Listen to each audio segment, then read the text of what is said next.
So I'd like to go back to that conversation we started about the phrase thinking out of the box.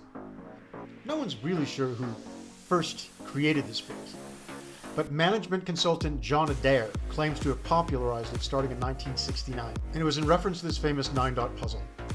The goal of the puzzle is to connect all the dots by drawing 4 straight lines that pass through each of the dots while never lifting the pencil up from the paper. Right, so here's a failed effort. You can't curve the lines and you can't pick up your pencil or pen. So the only way to solve the problem is to literally think outside the box. Most people find it hard to envision this idea because the limits of the box imply a limit to the puzzle. And yet the rules did not say that. So this box is really just a box. It's not a boundary, but we see it as a boundary.